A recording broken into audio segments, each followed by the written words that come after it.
اگلے روز سلیبیوں نے ٹیکریوں پر چڑھ کر لڑائی لڑی۔ مسلمان بڑھ چڑھ کر حملہ کرتے رہے، لیکن سلیبی بلندیوں سے فائدہ اٹھا رہے تھے۔ مسلمانوں کا رسالہ چونکہ ہلکا تھا تو انہوں نے ٹیکریوں کا گھیراؤ کرتے اور اوپر چڑھنا شروع کر دیا۔ پیادہ تیر اندازوں نے ان کے سروں کے اوپر سے تیر برسائے۔ اتنے میں سلیبیوں نے دیکھا کہ ان کے کمانڈر کا جھنڈا نظر نہیں آ رہا۔ ہوا دراصل یہ کہ ان کا بادشاہ ریمانڈ میدان جنگ سے بھاگ گیا تھا، حالانکہ اس نے صلیب اعظم اور اپنے ساتھیوں کا وفادار رہنے اور پیڑ نہ دکھانے کا وعدہ کیا تھا۔ صلیبیوں کے بھاگنے کے تمام راستے بند ہو چکے تھے اور اب یہ اپنے دفاع کی جنگ لڑ رہے تھے۔ مسلمانوں نے لکڑیاں جمع کر کے ارد گرد آگ لگا دی۔ رات کو سلطان ایوبی کی فوج لکڑیاں اور گھاس جمع کرتی اور آگ تیز کر دیتی۔ دن بھر کے تھکے صلیبی ٹیکریوں پر جھلسنے لگے۔ ان میں سے ایک دستے نے بھاگنے کی کوشش کی، لیکن مسلمانوں نے کسی ایک کو بھی نہ جانے دیا۔ دوسرے دن صلیبی فوج نے ہتھیار ڈال دیے، کیونکہ سلطان کے فوجیوں نے ٹیکریوں کے ارد گرد جو آگ لگائی تھی، اس آگ کی تپش کی وجہ سے صلیبی زیادہ دیر ٹک نہ سکے اور گرمی کی شدت ان سے برداشت نہ ہوئی اور ہتھیار ڈال دیے۔ 3 جولائی 1187 کے روز سلطان ایوبی نے اپنے منصوبے پر عمل کیا، جو کہ سلطان نے ہتین کے لیے بنایا تھا۔ یہ بھی جمعے کا ہی مبارک دن تھا۔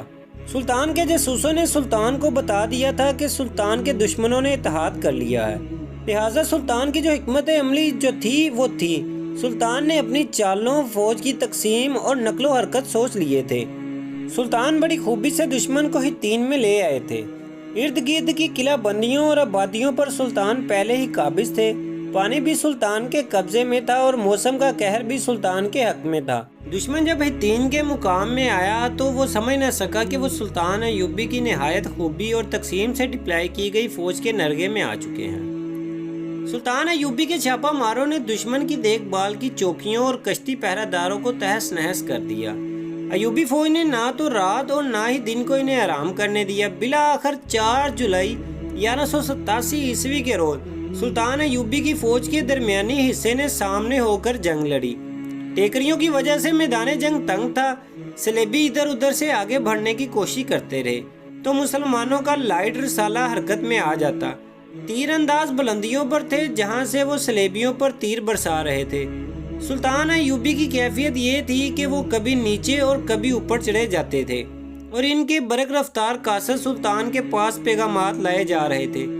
صلیبی نائٹ کی ذرا بختر انہیں جلا رہی تھی۔ ان کے گھوڑے پیاسے تھے اور پانی سامنے ہونے کے باوجود ان کی پیاس میں مزید اضافہ ہوتا گیا۔ صلیبیوں نے کمک منگوا کر ایک آخری حملہ کیا، جو کہ ان کی آخری امید تھی۔ جہاں انہوں نے حملہ کیا وہاں کی کمان سلطان کے ایک سالار تقی الدین کے ہاتھوں میں تھی۔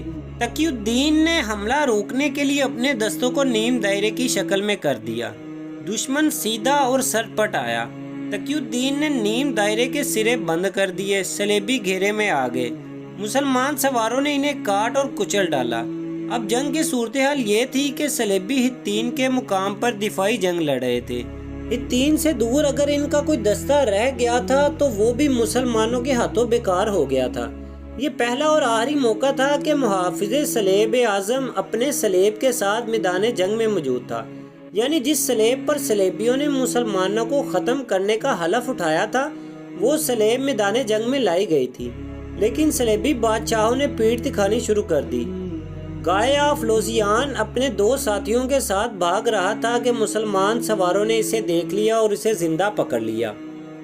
آقا کا پادری اس جنگ میں مارا گیا اور صلیب اعظم مسلمانوں کے قبضے میں آ گئی، جبکہ تحریروں سے پتہ چلتا ہے کہ بیت المقدس کی فتح کے بعد سلطان صلاح الدین ایوبی نے وہاں کے عیسائیوں کو صلیب احترام سے واپس کر دی۔ شام تک جنگ ہتین کا فیصلہ ہو چکا تھا۔ صلیبیوں کے جانی نقصان کا کوئی اندازہ نہ تھا۔ باقی فوجیوں نے ہتھیار ڈال دیے تھے۔ سلطان کے سامنے جو قیدی لائے گئے تھے ان میں ریمانڈ کے سوا باقی 6 اتحادی بھی تھے، جس میں کرک کا گورنر رچنارڈ بھی تھا، جسے سلطان صلاح الدین ایوبی نے اپنے ہاتھوں قتل کرنے کی قسم کھائی تھی۔ قاضی بہاؤالدین لکھتے ہیں کہ سلطان ایوبی نے صلیبی بادشاہ جعفرے کو شربت پیش کیا۔ جعفرے نے آدھا شربت پی کر گلاس رچنارڈ کو دے دیا۔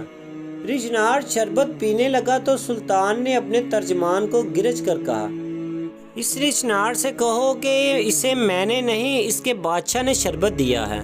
اہل عرب اسے شربت پیش کرتے ہیں جس کی جان بخش چکے ہوتے ہیں، سو میں نے رچنارڈ کو شربت پیش نہیں کیا۔ سلطان نے خادموں سے کہا، ان سب کو کھانے پر بٹھاؤ۔ جب سب کھانے والے خیمے میں جا کر کھانا کھانے لگے تو سلطان نے جعفرے اور رچنارڈ کو اپنے خیمے میں بلایا۔ سلطان نے رچنارڈ سے کہا، تم ہمیشہ ہمارے رسول اللہ صلی اللہ علیہ وآلہ وسلم کی توہین کرتے رہے ہو، تمہاری نجات اسی میں ہے کہ تم اسلام قبول کر لو۔ رچنارڈ نے انکار کر دیا۔